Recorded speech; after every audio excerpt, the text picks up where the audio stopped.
I bit into a tomato from my garden last summer that was so good it stopped me mid-sentence.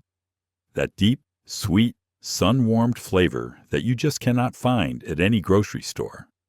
But here is the hard truth.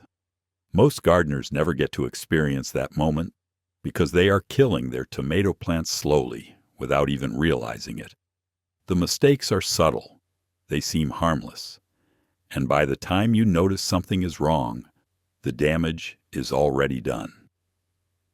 Today, I am walking you through the 5 silent killers that take out 90% of tomato plants, and more importantly, how to fix every single one of them. Stick around to the end, because I have got a simple feeding trick that changed everything for my harvests. Tomatoes might be the most popular vegetable in backyard gardens, and for good reason. Nothing else delivers that same satisfaction when you finally pick a ripe one off the vine. But that popularity means a lot of advice floating around, and honestly, much of it causes more harm than good. By the time we finish here, you will know exactly what is slowly killing your plants and how to turn things around starting today. It all begins with something most people overlook completely, and that is understanding what kind of tomato you are actually growing. I will be straight with you. This first one trips up more gardeners than any other mistake on this list. You bring home a tomato seedling from the nursery, stick it in the ground, and never once look at the tag to see what type you actually bought. That matters more than you might think. There are 2 main categories, and they behave completely differently.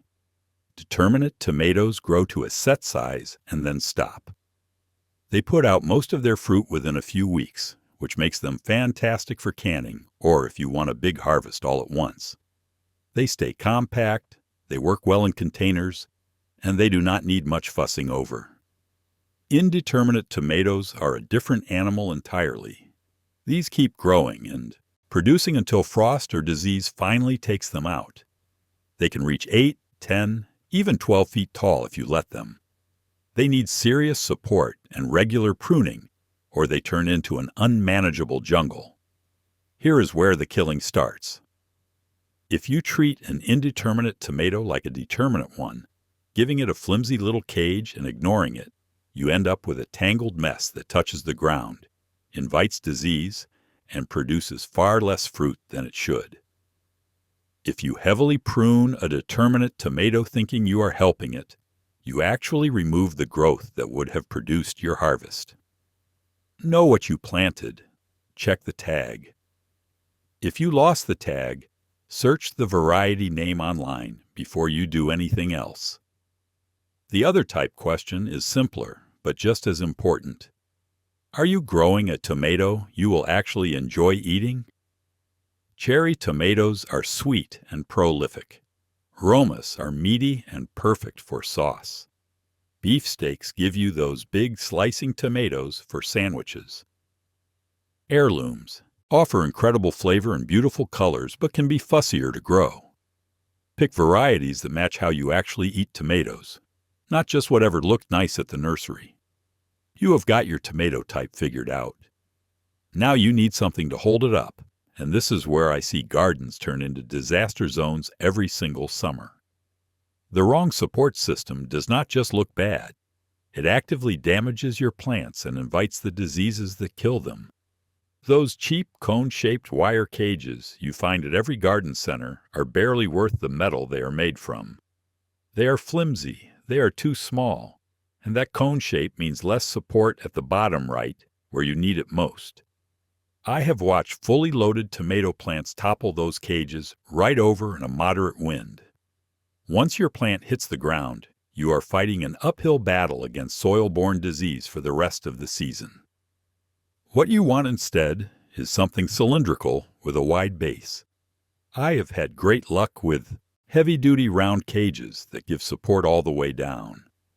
You can also make your own from cattle panel bent into a cylinder and secured with zip ties. Costs almost nothing and lasts for years. If you are growing in rows rather than raised beds, look into something called the Florida weave. You set posts at each end of your row, Then weave sturdy twine between the tomato stems as they grow, wrapping around each post and moving up every few inches. The string creates a supportive sandwich that holds everything upright without any cages at all. It works beautifully for indeterminate varieties in particular. Whatever system you choose, get it in place early. Trying to wrangle a 4-foot tomato plant into a cage it has outgrown is frustrating and usually ends with broken stems. I set my supports at transplant time, every single plant, no exceptions. This next mistake quietly kills more tomato plants than probably anything else, and most gardeners have no idea they are doing it. The way you water your tomatoes matters just as much as how often you water them. Dumping water over the top of your plant like you are watering a houseplant is asking for trouble. Tomatoes are incredibly susceptible to soil-borne diseases, and when water hits the ground and splashes back up onto the leaves, it carries fungal spores and bacteria right onto the foliage. That is how early blight starts. That is how septoria leaf spot takes hold. You are essentially hand-delivering disease to your plants every time you water carelessly. Your job is to keep that water at soil level. A soaker hose works beautifully. Drip irrigation is even better if you want to set it and forget it. At minimum, water at the base of the plant and keep the leaves dry. I crouch down and aim right at the soil, taking my time, letting it soak in rather than run off. The other watering mistake is inconsistency. Tomatoes want steady, reliable moisture. They do not handle feast or famine cycles well at all. When you let them dry out and then flood them, you are almost guaranteeing blossom end rot. That is the black, sunken spot on the bottom of the fruit that ruins the whole tomato.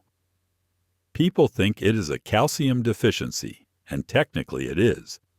But the real cause is irregular watering that prevents the plant from transporting calcium where it needs to go. Mulch is your best friend here. A good 3 to 4 inches of straw, wood chips, or shredded leaves keep soil moisture consistent, prevents splashback, and keeps roots cooler in hot weather. I mulch every tomato bed heavily, and my blossom end rot problems disappeared almost completely. Water in the morning when you can.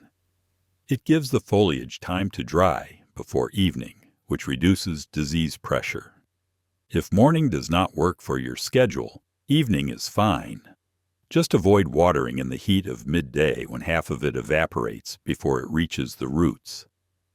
If this is clicking for you, and you want more detailed guides like this, I send a free one to your inbox every week. Soil health, watering schedules, getting more tomatoes from less space. Link is right in the description. All right, let us talk about pruning. I have watched people prune their tomato plants into oblivion with the best of intentions. They read somewhere that pruning helps, grab their scissors, and cut away half the plant. That is not how this works, and getting it wrong costs you a serious amount of fruit. Here is what actually matters. On indeterminate tomatoes, you want to remove suckers, especially low on the plant. Suckers are those little shoots that pop up in the V between the main stem and a branch. Left alone, each sucker becomes another full stem competing for energy. The plant gets bushy, airflow drops, and disease moves in. I pinch suckers when they are small, just an inch or two. You can snap them right off with your fingers. If they have gotten bigger, use clean pruners and cut close to the main stem without leaving a stub. Focus on the bottom, 18 inches of the plant. That low growth gets shaded out anyway and sits close to the soil where disease starts. You also want to remove any leaves that are yellowing, damaged, or touching the ground. They are not helping the plant, and they are inviting problems. Here is the critical part most people miss.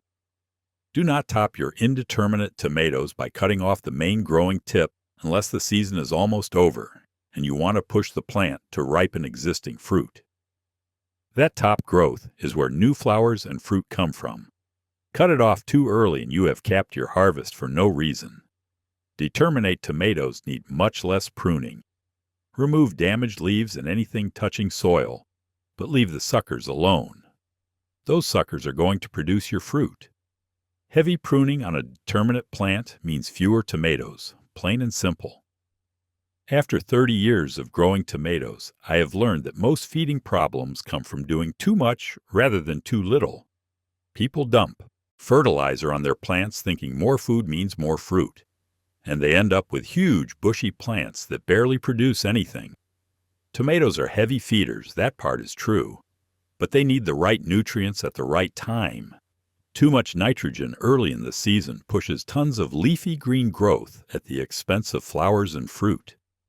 You end up with a gorgeous plant that looks incredibly healthy and gives you maybe 5 tomatoes all summer. What works for me is keeping it simple. I mix compost into the planting hole at transplant time. Good quality compost gives a slow, steady release of nutrients without overwhelming the plant. Halfway through the season, I side dress with more compost or a balanced organic granular fertilizer. That is usually enough. If I want to give a boost during heavy fruiting, I use diluted fish emulsion or kelp fertilizer. These are gentle, hard to overdo, and tomatoes respond well to them. I stay away from high phosphorus bloom boosters and anything that promises miracle results. Most soils already have plenty of phosphorus, and adding more just wastes money and can actually harm soil health long term. The eggshell trick you see everywhere does not really do much. Eggshells break down incredibly slowly, far too slowly, to help your current tomato crop. If you want to add calcium, Crucite lime worked into the soil months before planting is more effective. But honestly, consistent watering solves most calcium issues without adding anything. Even when you do everything right, problems show up. Here is how to diagnose what is happening and fix it before you lose your plants. Yellow leaves starting at the bottom and working up usually means a nitrogen shortage. The plant pulls nitrogen from older leaves to feed new growth. Side dress with compost or give a dose of fish fertilizer and watch for improvement over the next 2 weeks. Yellow leaves with green veins point to magnesium deficiency, common in container-grown tomatoes. A foliar, spray of Epsom salt, 1 tablespoon per gallon of water, usually corrects it quickly. Blossom end rot, that black sunken spot, is almost always a watering issue, not a soil issue. Even out your watering schedule. Add mulch, and the new fruit should come in clean. Remove affected tomatoes so the plant stops wasting energy on them. Curling leaves without any spots or discoloration are usually just heat stress. The plant is protecting itself and will flatten back out when temperatures drop. Make sure it is getting enough water and do not panic. Brown spots with concentric rings spreading up from the bottom of the plant is early blight. Remove affected leaves immediately. Improve airflow with pruning and avoid overhead watering. Copper fungicide can slow it down if you catch it early. Cracking fruit happens when heavy rain or inconsistent watering causes tomatoes to expand faster than the skin can handle. Mulch heavily and keep watering consistent. Harvest tomatoes at the first sign of ripeness rather than leaving them on the vine during rainy periods. This one changed my tomato harvest more than almost anything else, and it is embarrassingly simple. Stop feeding your tomatoes the same thing all season long. Early in the season, when the plant is establishing itself, it needs balanced nutrition with a bit more nitrogen to build strong stems and leaves. But once flowers start forming, you want to back off the nitrogen and let the plant shift energy toward fruiting. I switch to a lower nitrogen feed right when I see the first flower clusters opening. Fish emulsion diluted to half strength, or a tomato-specific fertilizer with lower first numbers. The plant responds by setting more fruit and putting energy into ripening rather than pumping out more leaves. The difference in my harvest was noticeable the first season I tried this. Same varieties, same beds, same watering. Just that simple shift in feeding timing, and I pulled easily 20% more ripe tomatoes off each plant. It sounds almost too easy, but sometimes the best tricks are the ones hiding in plain sight. If you have made it this far, you are clearly serious about growing better tomatoes. I put together a free gardening guide every week that goes deeper than I can in these videos. Link is in the description, and it costs you nothing. That is everything you need to stop killing your tomato plants and start getting the harvests you deserve. If you have a tip that works for you, drop it in the comments. I learn as much from you as you do from me. Subscribe if you want more like this, and thanks for watching. Now get out there and grow something amazing.